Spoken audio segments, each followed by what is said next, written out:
ते तारपुर जाम कर दे हम। सब होई सबूर करो।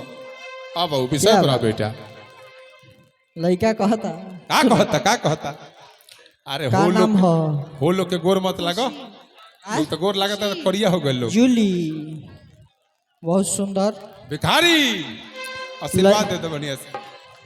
लड़का कहता बाप रे बाप अरे तो हमरा पता नहीं रहे तू बदल जाइबू ओहो तब परी दुआ हमर नून खाने गल जाइबू वाह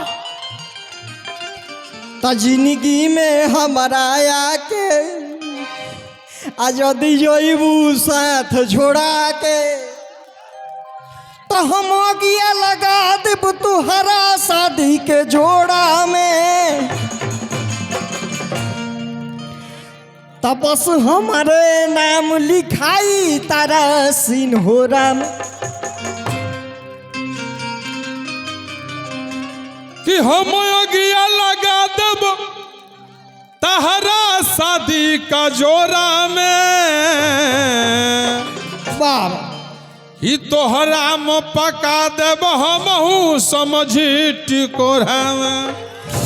क्या बात है जा लड़का कहता कैसे चली म्यूजिक से आ जाए 1 2 1 2 3 4 यो आया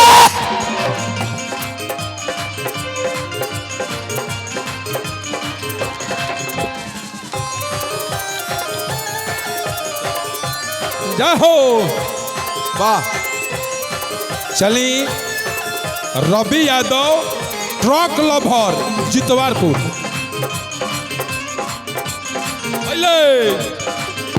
टिंकू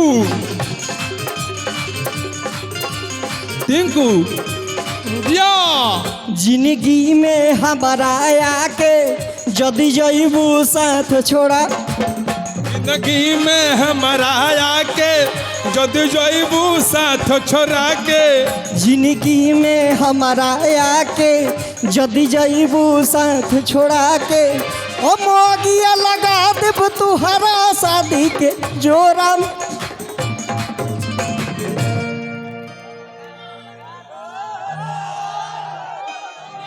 बाबू माने कुछ करत रवि यादव ट्रक लवर जितवारपुर भाई की तरफ से ढेर ढेर पुरस्कार। क्या बात चला बहुत बहुत धन्यवाद भाई के।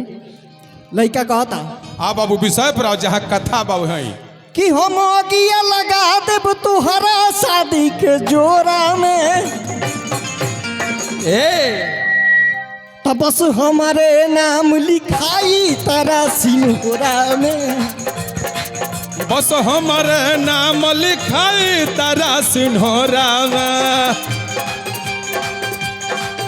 दिल धन केहू के प्यार में केहू के प्यार में केहू के प्यार में केहू के प्यार में मन मस्त भइल बा।